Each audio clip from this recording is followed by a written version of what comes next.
This is Walt Disney World Today. Give us 5 minutes and we'll give you the world. It's Monday, May 4th, 2009, and this is episode 560 of WDW Today. I'm Matt Hochberg of StudioCentral.com.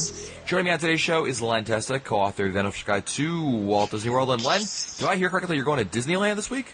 I am. I'm going Wednesday, Thursday, Friday, Saturday, and Sunday. And there's a meetup on Saturday in Disneyland. So check my Facebook page in our Twitter feed for information on it. Cool. One of our West Coast listeners, like Martin McIntosh, I'm sure will greatly enjoy that.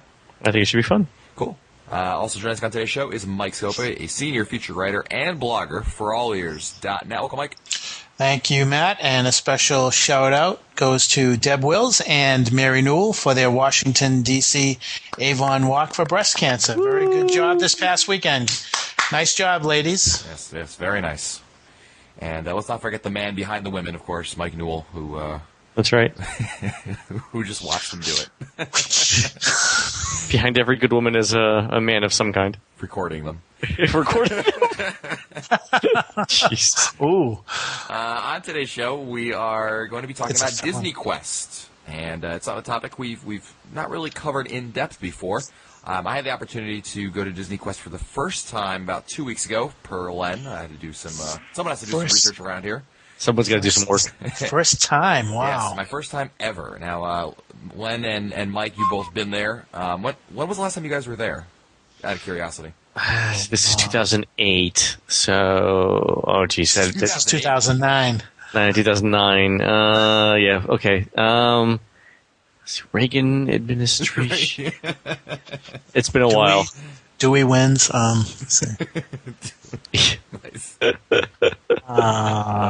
It's been a while. Which pandemic were we up to? Was that just like bird flu or something? Or when did it open? Do you remember? It opened a long time ago. Yeah, someone's yelling it at the iPod, I'm sure. It opened June 19th, 1998. Nice. Behold. Good. So, behold. Okay. I've probably been there. I haven't been there. Probably it's been 5 years. Yeah. So I went Whatever. there recently.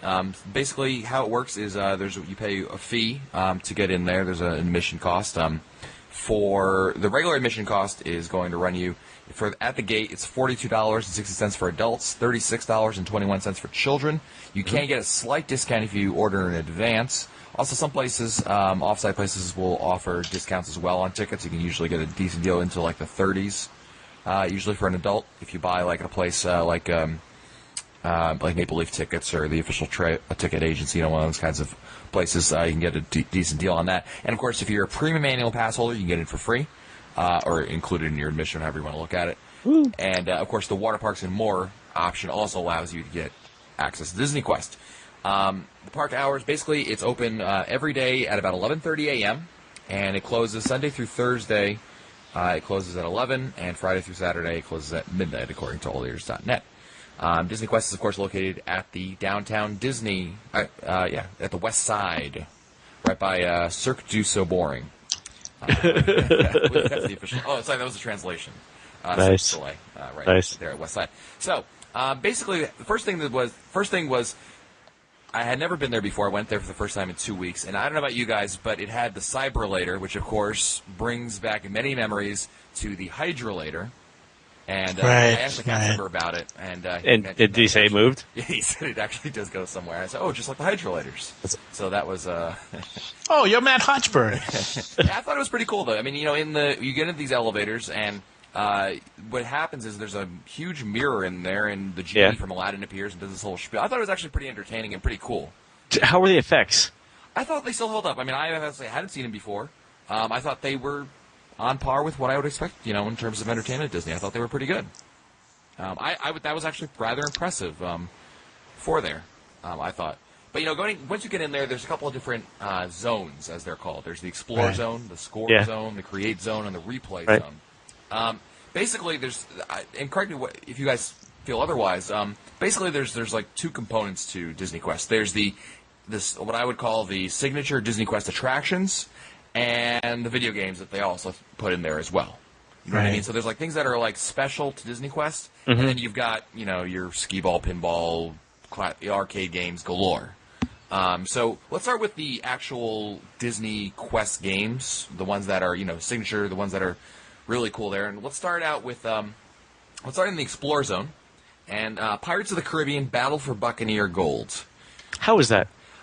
I thought this was the best of the attractions. It was the first one we rode. I figured I'd heard about it, that one in the Space Mountain once. I figured, well, let's go for the big ones first, kind of using theme park mentality here, and get that one out of the way. And we were able to ride that one. That was pretty cool. We rode there were 3 of us in our group, and one person's the captain. They're just shooting the guns over there. It's of course the same cannons, or similar cannons, I should say, to the ones at Toy Story Midway Mania.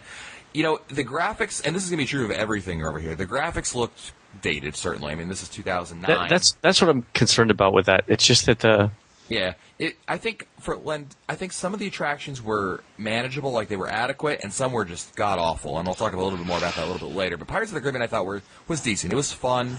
The graphics aren't really that necessary. I mean, there's ships go and you shoot them with your cannons. I mean, I don't really think is it like the like most video games where there's like wind involved and you have to adjust the.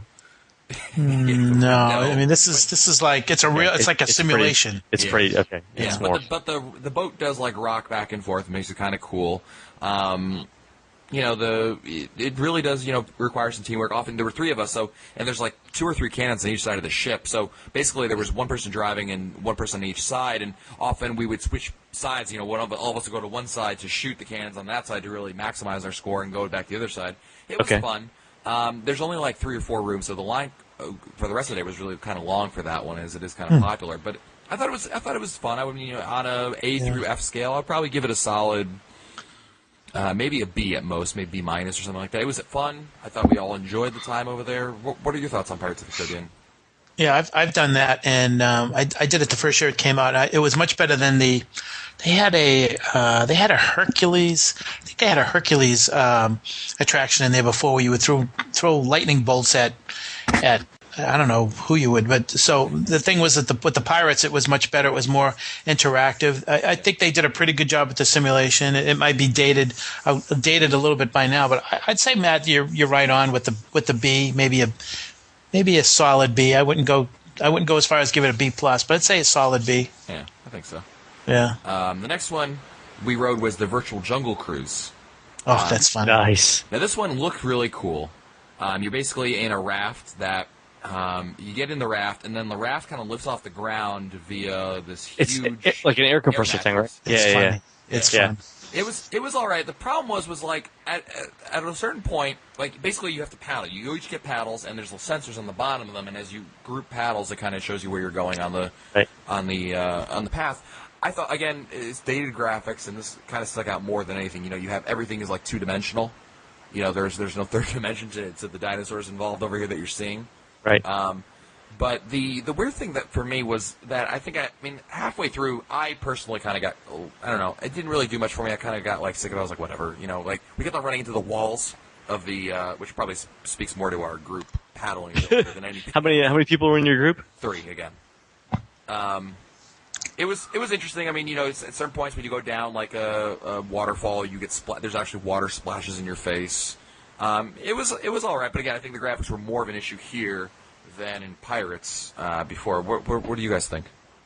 I didn't enjoy it that much. It didn't seem like it was reacting to the paddles like I thought it would. It was really. I thought that the software could have been better. That's an interesting thing. That's exactly that, and there are a couple of other attractions where I felt the exact same thing, where the reaction time between my movement and what the computer was picking up were too great to make it realistic. Too delayed? Was it too delayed? Too delayed. Yeah. Well, in today's, sorry, go ahead, Len. It only, for me, it serves to tell how much computer processing has advanced since then. Yeah.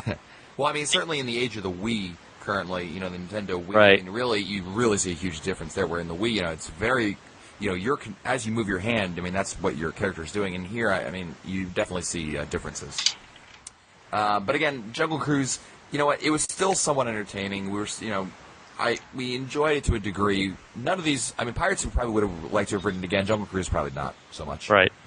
Now this is where it got downhill. We did Aladdin's Magic Carpet Ride, where you basically. I got a story for you, Matt. After you talk about it, I got a story for you. Cool. basically you put on these goggles on your head, and you see spikes, and you in your goggles, you see yourself on a magic carpet, and you fly around the Cave of Wonders, and I know that has a different content. Check the wiki for that joke. But basically, now that's the game. It sounds really cool. I mean, the cool thing was, if you turn your head to the left, you could see actually your teammates. They were all, monkeys, but I mean, at least you could see them. That was kind of cool. It's kind of reminded me a lot of the Virtual Boy, if you guys remember that. The Nintendo came out with that was terrible. Right.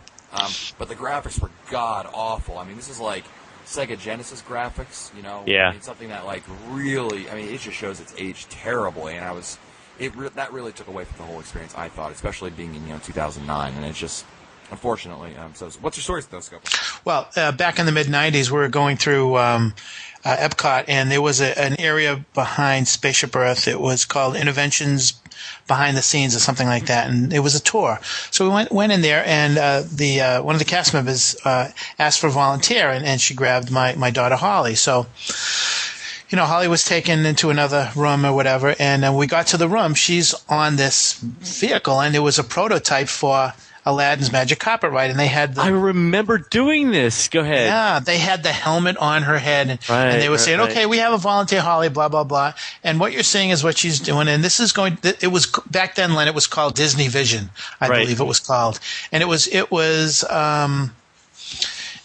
in the development stage or whatever. But the thing that I remember most is that when Holly got off there and I was talking to her about it, she said, Dad, you know what happened? She said, I'm using the helmet and I'm seeing, Agrabah and all that. She said, but when I looked down at the handlebars, I didn't see my hands. I said, well, what did you see? She said, I saw Mickey's hands. Mickey's hands, exactly. I did this. I remember doing this. Oh, wow. Yeah, so Mickey's hands. It was kind of, I did the exact same thing. I remember waiting for like an hour and a half to do that, to get in the line, just because I thought it was so cool. But that was back in the day. I mean, that was a long time ago. Yeah, I mean, at least 10 years ago. Yeah, the graphics just really show their age here, and this is going to be a trend I think we're going to develop from a lot of the other attractions. I mean, our experience was so negative here on Aladdin's Magic Carpet Ride that when we got the Ride the Comics ride, which is basically the same ride, just with a different theme, we just totally decided to skip it because we had no interest in it. Based on the Aladdin ride, because I mean, we just couldn't get past how bad the graphics were on this one. Unfortunately, that's the thing that again, that's my main problem with all of these types of attractions isn't that they're not well conceived. It's just that the technology gets improved so fast that people can't make the capital investments needed to keep them up with your typical PC. Yeah, I agree, Len. I think it's definitely something that. I hate to sound so down on everything here because back in the day, back in 2000 or so, this would have been great. Unfortunately, it shows. It's not. Unfortunately, it's not. So we skipped the Ride of the Comics. We're in the score zone now. And they had the Alien Encounter ride. This was cool on two levels. First of all, it's Alien Encounter. It's always nice that they have an attraction based on an attraction that's no longer with us anymore, which was kind of interesting. Basically, you're in this vehicle that you are rescuing colonists. And it's this. It's very hard to describe without. It's like a pod that you're in. One person drives it again. The other people are gunners, and you shoot the aliens while the driver goes and picks up colonists. Right. And this was actually fun. I was the driver. The graphics again very very dated. Everything is 2-dimensional. But you know what? I still felt this was actually kind of fun.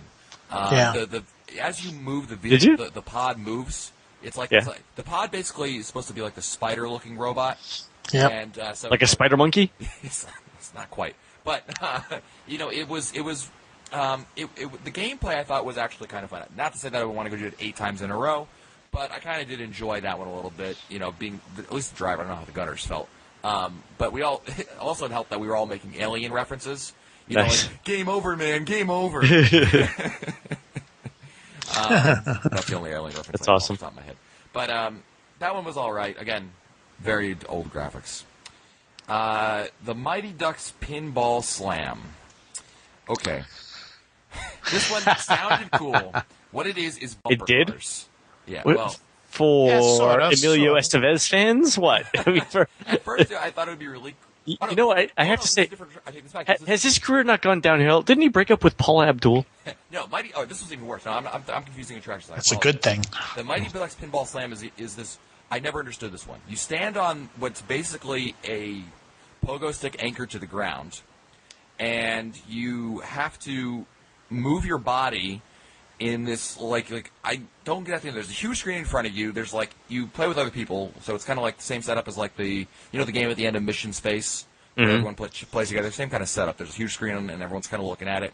And there's hockey pucks. And there's a goalie that the computer is, and basically you as the group have to try to get the puck that's going to bounce off of one of you into the goal. Right. The entire time, I never figured out what was going on. The puck moved around the screen. Some people were scoring. I had no idea what was going on, and I just like high school. Exactly. I don't know about you. Any thoughts on the Mighty Ducks Pinball Slam? I kind of liked it. It was kind of fun. It was very interactive. I had a good time every time I played it. I kind of liked it. Okay. I mean, I must have just missed out on exactly how it works, and that's just my thing. So, if you liked it, good. I mean, it looks like we'll have fun on it. So, if it's cool with you, man, it's cool. Matt, did they have a? I'm sorry. Go ahead. No, go ahead.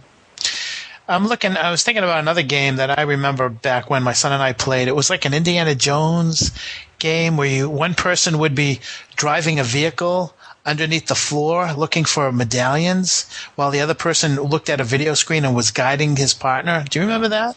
No, that wasn't. At least it wasn't there. Wow. I didn't see that one there. It's too bad. Well, that was fun. Yeah. Okay. They had in the Create Zone. They had a couple things here. They had the Animation Academy, which was basically a digital version of the attraction they have at the studios. Where you draw a character. We decided not to do this one because I don't need to draw. I can do that at the studios, and do the real thing and then draw it on a computer. I really didn't see the interest in that, so we kind of skipped that one. We tried to do the Sid's Create-A-Toy. This was, again, good concept. Basically, you go to a kiosk where you can design, you take random parts from toys if you remember the first Toy Story film, Sid is the villain who takes toys apart, so you kind of put them back together, and you can make your own toy out of it. What's kind of cool about it is, I guess for kids, is that once you design it in your kiosk, you can actually go buy that exact toy. No. What a concept. What a concept. Yeah, I wish it was more fun. I just was like, I obviously had no interest in getting the toy, so it didn't really do much for me, I guess. But there were a lot of, younger children there that really enjoyed it, so I guess that, of course, that costs extra for the toy that you want to buy. Something to be said about that. How much was the toy? I'm not sure exactly. I'm trying to see if I can find Cool. the information here, but I'm not seeing how much it is exactly. I'm sure it was, maybe $10, whatever it was. Cool. The real attraction here, the highlight, is the Cyberspace Mountain. So you go to a kiosk and design your track, and you add in all these different parts. And we just, for me, I was just like, let's go. They have like regular track pieces and they have the special track pieces, which make your car do all sorts of crazy things like jumps, and flips, and whatever. And we just it was just constantly hitting the special button and hitting the cool stuff because just putting it straight away, it didn't seem like that was that much fun compared to doing the other stuff. And then we had kind of like writer's remorse because then they're like, all right, well, based on this, your thing is, and they have like this like meter of based out of 5, how nauseating. How cool it was. Yeah, it's really had nauseating. Like the 5 being like it's going to be super super intense, and we were kind of worried. We only did, I guess we had too many like regular pieces because we only got up to a 3. Said all right, fine. So then you go and you go into the area. They put your track on a card, and then you go to a cast member who loads you into this pod. Right. The first thing that kind of got us a little worried was that you take everything out of your pockets, like everything. Like nothing can be in your pockets because that would it's like akin to like putting metal in a microwave. I guess is kind of what it seemed like. Nice. Good analogy. So we took all our stuff in there. They load you into this pod thing, 2-person again. They close the hatch on you. Again, if you're claustrophobic, I can only imagine it's terrible. And it was really cool at first. You start going, and, as the track flips, and we would literally roll over. It was kind of slow. It's like in Rock and Roller Coaster or whatever, when you go upside down, it's very quick, and you're really pushed in this. You don't ever feel like you're upside down. But in this ride, you really felt like you were upside down. But overall, I thought it was kind of fun. What did you guys think of Cyberspace Mountain? It's a pretty good. I think it's the highlight of Disney Quest. And one of the things that a lot of people don't realize is that the cast members can can enhance your ride. When my kids did theirs, I can remember their ride was over, and the pod would then go to a certain point where they get lifted. So I said to the cast member, "Is there any way they could ride again? There's not a line." He said, "Yeah." He said, "How about if I make it go 10% faster?" I said, "Can you do that?" He said, "Yeah." I said, "Can you make it go faster than that?" He said, "Well, I'll see what I can do." So I'm watching the monitor, and I can see my kids' faces. They're really sad because it was over, and then they start going back, and they're all getting excited. And then I could watch the actual track on a monitor, and they were going like super fast, and they got a big kick out of that. So I think it's definitely the highlight of Disney Quest. Yeah, I agree That's with, cool. with you, Mike. One thing you can do is you can also buy a copy of your track and like video, like a recording of you riding it. The problem with it, I thought, was that it looks like it's like recorded on scope. But you remember the old video camera that you put on your shoulder? The VHS one? Yes. Yeah. That's what I think the quality was like on that one. It's like that, like god awful, early '90s video. This is not DVD quality or HD by any stretch of the imagination. That's funny. Yeah, so I thought the quality was definitely a little lacking. I couldn't see any reason why I would want it. I mean, I guess if you made it really cool and or someone like threw up or fell out of their seat, maybe that would be worth it. But but they do have that option for you, and I guess if you really made a really cool track and had a great experience with it, that would be worth it for you. But it's nice that they offer the option at the very least. It is. So aside from that, they had this was the Buzz Lightyear's Astro Blaster. This was the glorified bumper cars. Again, 2 people in the car. One person drives. One person and drives. I put in quotations. One person you drive over balls, and then the other person in the car picks up the balls through the center console in the ground, and then you can shoot at other people. And if you hit the sensor on their car, it spins them out of control.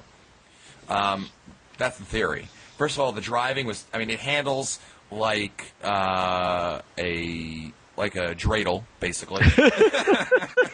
Dreidel. In order to actually get a ball into your car, you have to like run it over exactly. Like you can't just kind of get over it a little bit. You have to hit it dead on, and then hope that the little vacuum cleaner on the bottom is going to suck it up. And then, of course, aim is terrible. I think we hit 1 or 2 people. We were just basically our strategy was get a ball, ram into somebody, corner them so they couldn't move, and then hit the thing and they would start spinning. It was like it was interesting.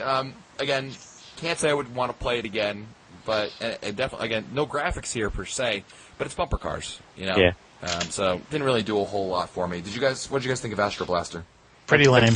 I've never been on it actually. It's always broken down, or the 2 times that I went, it was broken down. Yeah, pretty lame. Pretty lame. That's right. The rest of it really was just video games. You had some areas where you had classic video games. I'm sure if Mike was here, he would have loved that. I mean, you have like the original Donkey Kong, original Mario Brothers, Jungle Quest, Asteroids, Space Invaders. I mean, those kinds of. So that's if you love that, that's great. We played Skee Ball. We thought that was kind of fun. Cool. Because all the video games in general are all on free play, so you just play as much as you want. I guess it's up to you to kind of get up and give someone else a turn. The one thing we really did enjoy the most probably was the video games. There was like they had a whole set of NASCAR games, and there was like 7 in a row, so we all got to race each other and some other people, and that's fun. You get to it's great for groups because you get to race each other and that kind of stuff. And the video games in the arcade section are all, obviously except for the classic games, which are meant to be old, they were all pretty up-to-date and new games. Nothing really, it didn't feel like these were old or anything like that. They had generally some new games over there. They also had, do you remember the old Afterburner game? The arcade game? Yes. The new version of that one. No way. Oh, no, I saw that in D.C. when I was with visiting Christina. It looks cool. Yes, it brought back so many memories. So that I just had to ride that for love fun. that game. Yeah. Hey Matt, did they have a game? I don't know if you'd call it a game, but it was some kind of I don't know what you'd call it, but it would be 2 people, and one person would hold a terminal, and the other person would hold a terminal, and you'd hold hands, and they would be like electrical volts that would be sent through you, and to see how long you could hold on to it before you had to. I think you're thinking of a James Bond movie. I remember that game, Mike, but no, it wasn't there. I don't know what you're talking about, but it was not there. Yeah. But I mean, overall, again, the video games were fun. But let's talk about tips. I think first we got there right at opening. I guess that's again just like the theme parks. It's so important because we were able to get all of the rides, the signature Disney Quest rides, out of the way easily first. So I think A, get there early, and B, when you do get there early, go ride the signature rides first and leave the arcade games for later on, because those will be easy to get to, whereas the lines are really developed for the the Pirates of the Caribbean or the Cyberspace Mountains. I think that's probably important to do. What do you think, Len? Go ahead, Len. I think exactly the same thing. Let's go with. I suggest going on a very nice sunny day. I would not go there on a rainy day because everybody goes on a rainy day. Yeah. So yeah, we went there on a beautiful day in. It was on a Saturday, but it was like in the month of May. Yes, exactly. We went. So we thought, we went for the great weather. We thought it was pretty. We never really waited that long in line. That's a great tip, Mike, because everyone on a rainy day is probably gonna be like, "Oh, let's go to Disney Quest," because obviously it's indoors. The other thing I thought was really important was, have someone bring a backpack with some beverages in it, because playing video games actually, all that, a lot of these attractions, especially the Disney Signature Quest games, really are. I felt they were kind of. They took a lot out of you, and obviously if it would have been nice to have a couple beverages there rather than go to the food quest, which we went to. They had food over there on the 4th and 5th floors. Nothing exciting here by any means. They were just I was going to ask you about that. Yeah, they have like burgers and fries and drinks. Nothing remotely worth writing home about. Pizza. What about the Internet Cafe? Is the Internet Cafe there? Yeah, they have with the Cheesecake Factory. There's no Cheesecake Factory there anymore. Oh, it's gone. Yes, it's gone. That was. I mean, I was using the 08 unofficial guide as reference there, and it's still listed in there. I'm not sure if you have the 09 that gone, but the Cheesecake Factory is gone. There's just the Wonderland Cafe there, and they do have the kiosks for the internet, and we kind of make jokes like, "Oh, look, the internet," like kind of joking that that's actually a perk now. Because back then, obviously in '98, that was a big deal, but nowadays, Do they have Wi-Fi? I don't know. I don't. Someone who was there with me had actually an iPhone, but I'm not sure if he tried to use their internet connection there or not. Ah, cool. Thanks. Yeah. Other than that, I mean, I think get the signature attractions out of the way. I guess you guys would agree that Pirates of the Caribbean and Cyberspace Mountain are the two most popular attractions there. Probably, yeah. Yeah, and if you're really into the classic video games and you can play them if you have a Newell kind of addiction for that, I think it's worthwhile too. So this, again, at the end of the day, we were there for probably about 3 hours and some change. Had a good time, but you had to think, would I want to go back there again? Would I recommend this to other people? For me, I mean, I have premium annual pass, and I thought to myself, as local, maybe I would go there, on a weekend if I just want to go play some video games. I'm home alone, I got nothing better to do, let me go do that. But I think, for years, this is the first time I had gone there. And obviously, for years, I had never gone there. And, you know what? It seemed like there was a pretty good reason why I hadn't gone there for a couple of years. I was not and that's why. with it. Yeah. What do you guys think? When people ask you, should I go Disney Quest, or if you're going to recommend it, what are your thoughts? It's fun. Well, go ahead, Len. I say it's not worth the money. Yeah, I had heard about a year and a half ago that Disney Quest was on its way out, that the ESPN Zone was supposed to take over, and that they weren't doing any more enhancing of the video games or any of the attractions inside. It's sort of like an inside theme park. And I when people ask about Disney Quest, I try to describe what's in there, and I said, if you've never gone. It's like a party, it's like a Not So Scary or Mickey's Very Merry. If you've never gone, it's worth it, but I would not put that much stock in it, and I would definitely not replace a visit to a theme park with a visit to Disney Quest. Yeah, I mean, I agree. I think if they took all the video games that were there and kind of redid them all and put some brand new attraction there with much better graphics in there, I think it might be worth it. But like Len said, I mean, for the rack rate, if you will, of $42 for an adult, and even $30 for an adult if you buy in advance, I mean, it's still kind of a lot of money. And I think, you're probably going to be done in a matter of hours, probably 2-3 hours, maybe 4. I mean, really, if you spend any more than that, I mean, you're really taking your time doing everything over there. Right. But even so, I mean, I just don't. It's hard for me to say that it's worth it. I looked for value in it. I thought I might find it there. I think other than maybe premium annual pass holders who were just looking to get more value out of their cards, I think I just can't see recommending it to anyone based on the fact that the signature attractions, the reason why you would really want to go there, aren't really compelling enough because of how old they are and how much they're showing their age. I think that really played into it, my overall view of it. Right. Well, if anyone else has thoughts on it, and if you feel differently about it, certainly some people do really like Disney Quest. When I posted it on Facebook, a lot of people responded, "Why?" And it's but maybe we missed something. So be sure to visit www.today.com and go to the comment section and let us know what your thoughts on Disney Quest are. That's it for us today. If you want to find our older episodes, read our show notes, or send us your comments, visit the WDW Today website at wdwtoday.com. For Len Testa, Mike Sopa, and Mike Newell, I'm Matt Hochberg. We'll see you on the next show.